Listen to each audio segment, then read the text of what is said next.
Hey there friends, and welcome back to a very special video from Lori's Crafty Corner. I'm Lori, by the way. You usually just see my hands whenever I'm recording my process videos, but today I've actually been wanting to sort of do something like this for a while now, and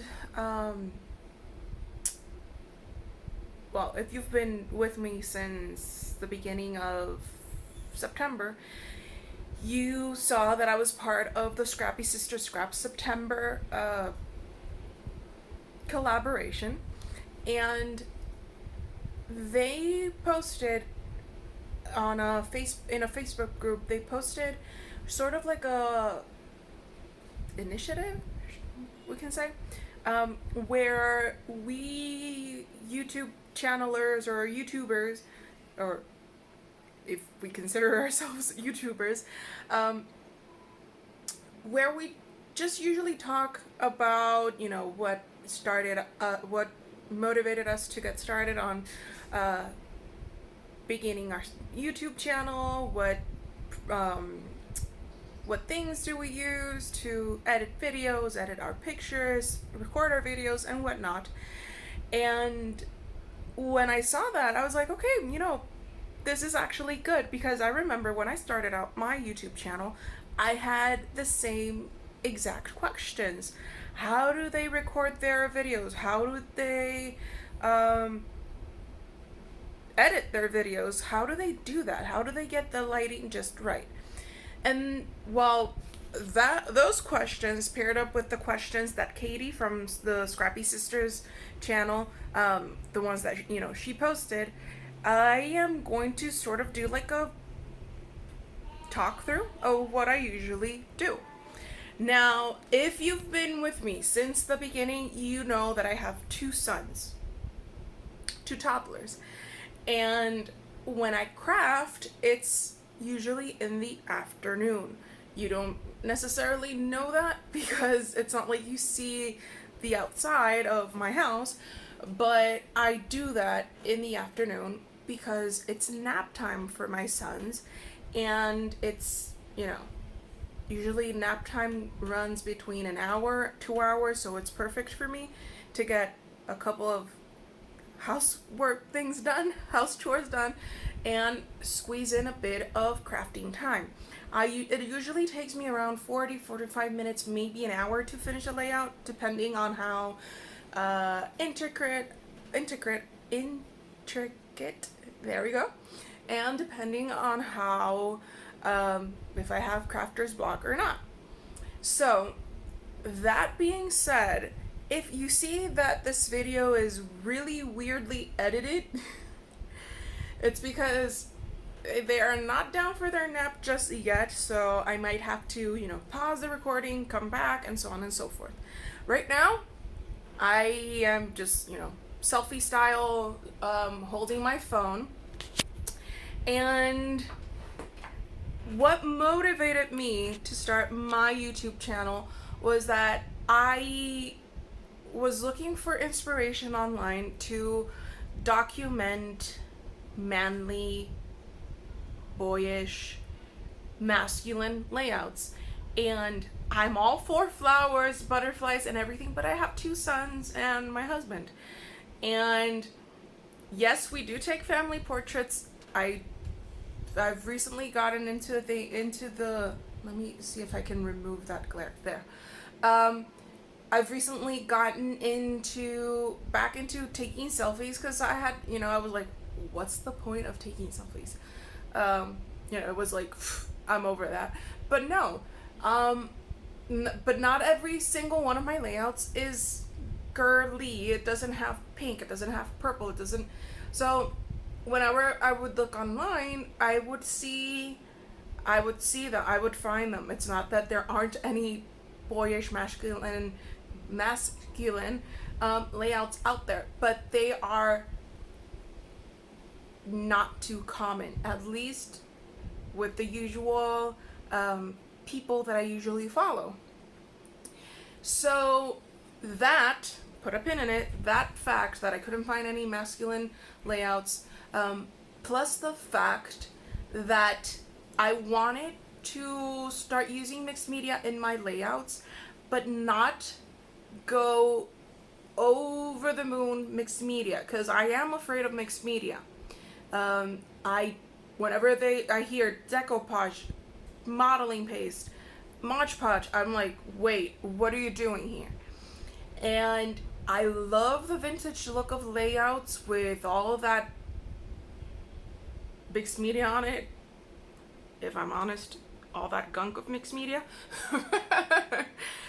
But I mean, they're gorgeous, but they're just not my style. And what I've found out is that there might be people like me who look for layouts like that they have mixed media, but they also use patterned paper, that they have patterned paper, but they also have those tiny details that fussy cutting, stamping and fussy cutting out diverse images brings to the layouts. So that's what jump started me into making my own YouTube channel. I started my YouTube channel, I believe, November 2018. So as I'm recording this video, my YouTube channel hasn't been up for even a year. What I've found out over the course of these 10 months is that there are people out there that need the inspiration, and we are all different crafters. Even though we might, it just goes with human nature. You can just select a handful of crafters from YouTube, send them the same exact materials, and you won't get the same results. I'm telling you, you won't. Because we view things in a different manner, we've lived things in a different manner, and therefore our stories are going to be different, and our layouts are going to reflect those stories. But we also have different styles. I mean, not but, and we also have different styles. My style, at least that's how I describe it. Whenever I see design team calls, they're like, oh, how would you describe your style? And I would get this like, I have a style. And I sat down, I looked through my photo gallery on my phone, and I was like, okay, so what's my style? I use color. I love a white background, but I love colored backgrounds even more. I love fussy cutting. I love using patterned paper with mixed media. The people that I usually follow, they tend to gravitate towards either heavy mixed media, where it's a lot of color, make your own items, make your own background, or the other side, which is no mixed media and lots of patterned paper. So I believe that I'm a happy medium. I'll use colorful backgrounds, but I'll mix in lots of patterned paper because I love paper. It's pretty paper. I love it. So that's sort of my style. One other thing that I had actually a follower point out is that you have a very distinct layered look. I love layering paper, but I also love layering flowers and popping up things on one one tiny piece of pop dots, but I also do it double, so two different dimensions. I love that. So that's what I mean. Anywho, real quick, and I'll move on to the next question in the next video with the magic of video editing skills. So that's my style, and I wanted people to see that, because I began posting on social media without the processed videos, and then I had people ask me like, how do you do that? Can you walk me through it? And that's why I began recording my process videos. I'll move on to actually question number 2. There's like a list of questions that I have right behind you guys is, well, behind my phone is a list of those questions. So I'll be back. I need to check on the kids. All right, I'm back. So that's the reason why I started my scrapbooks, my Crafty channel. One thing that I wish I would have known before starting my YouTube channel is the feedback. And I mean this in an awesome way. Usually as crafters, we are very, very critical with our work. We have to be honest. At least I'm honest. I'm very critical. Sometimes I'm making a layout. It's for me. But I'm like, wait, are people gonna like it? Newsflash, they don't have to like it. It's your story, your visual eye, your creativeness, just exposed there. So I thought that, being critical, I'm like, wait, are they gonna like it?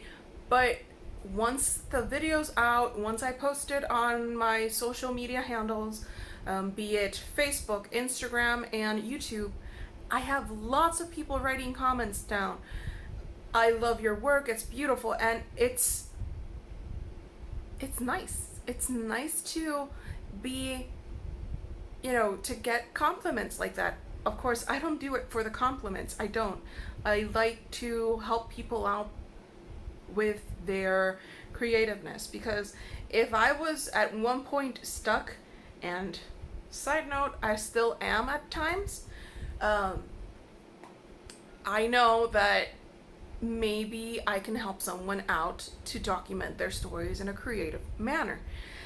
Maybe they've been on the fence of trying out mixed media in a tiny portion, or maybe just jumping in and doing a heavily layered look. And maybe my videos can help them. So that's another reason why I do it. And something else that I wish someone would have told me is just like, do you and jump in. You are you, no one else is you. No, and as I mentioned earlier, we can have the same supplies, but we look at things differently. I love how people can look at a collection and come up with these gorgeous mini albums, and that's just not my forte, but I love the idea. I love it because maybe in the near future I might use their idea and adapt it to making maybe a mini album that I'll be able to gift away to someone. So I really hope I'm making sense with all of this. I'm trying to follow the list of, it's 10 questions. I've already answered about 3 of those. So yeah, actually 2 of those.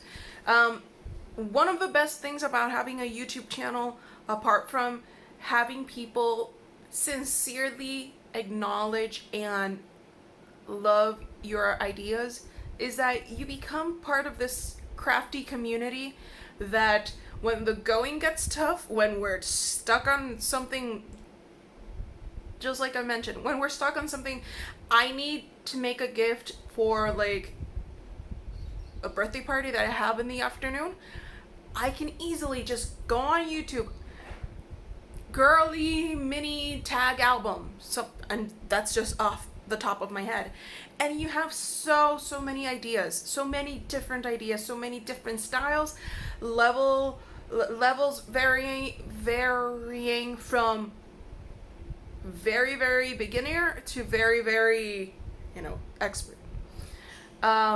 And that's what's wonderful about having a crafty YouTube channel, and we help each other out. I already explained why I started my YouTube channel. And number 4 is there a meaning behind my channel name? Well, my channel has just my name, my first name and last name. But the page on Facebook is Lori's Crafty Corner. And the reason for that, and I'll explain I'm explaining right now, the reason for that is that when I was looking for a name, I was looking for this idea that you don't have to have these gorgeous craft rooms. That's a complete room.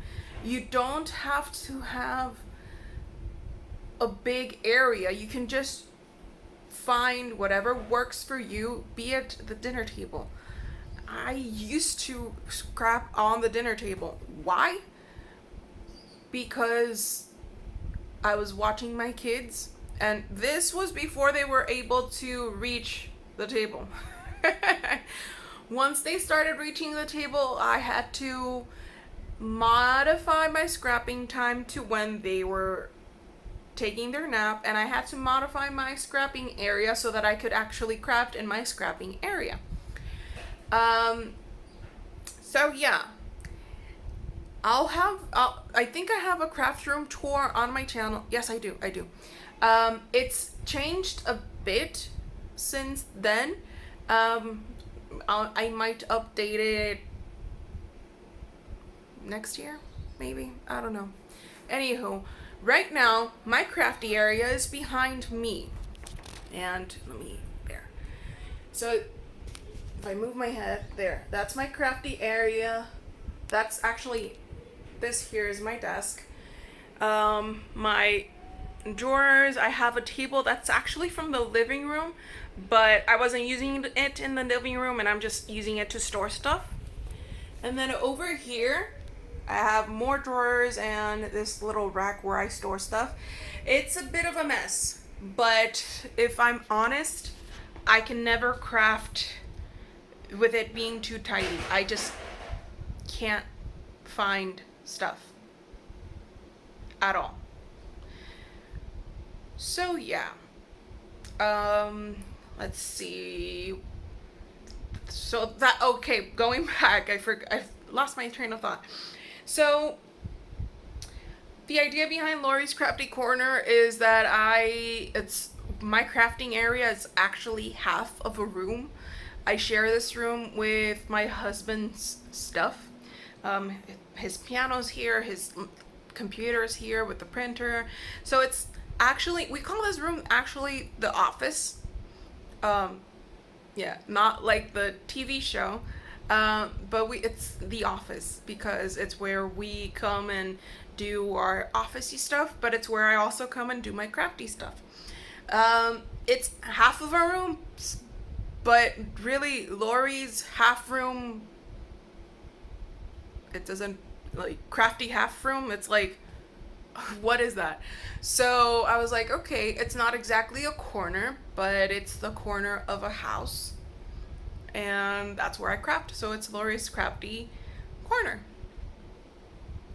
I should put it out there. I think I've mentioned this before, but I've been crafting for about 8 years, but it's only recently, and as recently as maybe 2 years ago, around there, is when I actually started making layouts, like coming up with layouts. Because before that, it was just me going to a local store, buying up their layout kit and doing those layouts, following the instructions, cut here, put this here, and so on and so forth. But what got me out there into like actually creating was Shamel's Clear the Desk class or tutorials. It's on her website, shamel.com. That class helped me break out and start doing layouts on my own, because it was just the perfect way. She was like, you don't need to have the same sort of papers, you don't need to have the same things, but here's like a guideline, and try and visualize this, you can fix this, you can do that, remember it's just paper. So yeah, that's what made me like get out there. And so yeah, and we're here. what do you use to film on? And that's actually question number 5. I am also going to answer question number 9, which refers to lighting and the filming device. Actually, these next 4 questions I'm just going to answer like one big happy family. So for recording, I use a phone. I use my husband's old Galaxy Note for recording. Right now I'm using my own phone because that phone, for some reason, the audio recording app is out. So it records, but it doesn't record audio, so I can't do like flip throughs or audios or tutorials with that phone. So that's why I use mine. What I use for filming is that microphone stand that you see there with an adapter for holding a cell phone. And I got that off of Amazon. Actually, my husband was the one that searched for it. It's called Gator Frameworks. And this adapter is a regular, This adapter is a regular, phone adapter for tripods and whatnot. I began with a tripod, and it was a leftover tripod that my husband had. He has like 2 or 3 tripods. That's just one thing, and this is a huge side note, but that's one thing that makes us go together perfectly. He does the picture taking, and I do the crafting. Most of the pictures, either him or my dad take the pictures, and we all 3 of us edit them, and then I craft them. And then of course, some of them, selfies or pictures that were taken with a phone are, were taken by me. But yeah, so we go well together. Our hobbies are,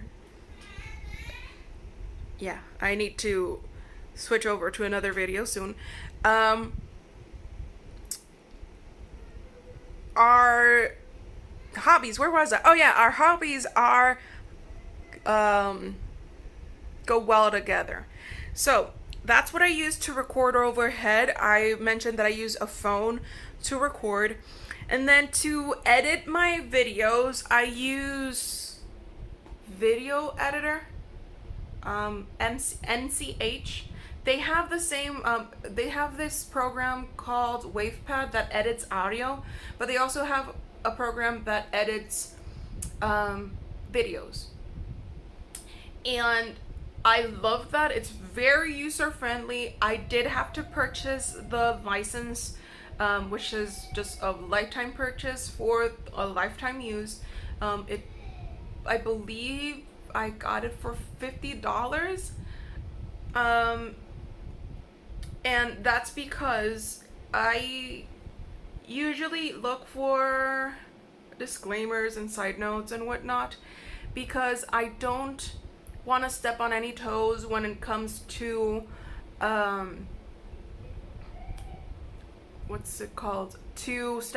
don't want to step on any toes when it comes to copyright, licensing, and stuff like that, because I don't want to deal with that. So I did read up that if you're considering using one of those programs, check to see if they allow you to post on Facebook, on YouTube, using their programs to edit your videos. I did read up, and they're okay for using, if you're using the free version for your home edits, editing your home videos.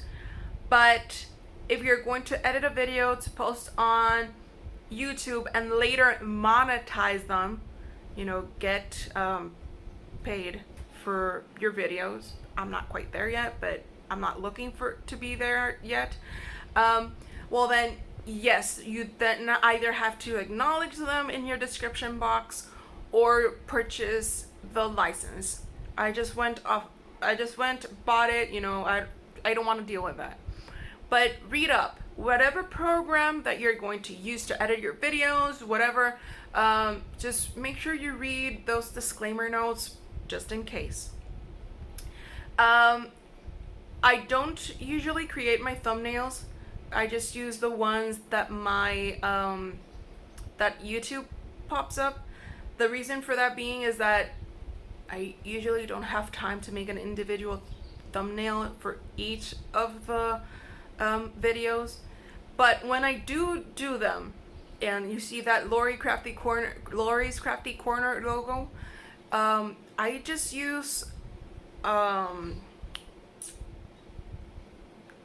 PowerPoint. I just open PowerPoint, open up the picture, stretch it out, write the text on top, and that's it. It's pretty basic. I don't use Photoshop for that. I do use Photoshop for editing my pictures if need be. Let's see. I don't use special lighting. You don't see any lighting fixtures there. I just use this window and this window over here. If need be, like right now, it's a bit cloudy outside, so I turned on the overhead fan with the lights. That's as lighting, as far as lighting, that's the way I go. When I'm editing pictures, I don't use any fancy equipment either.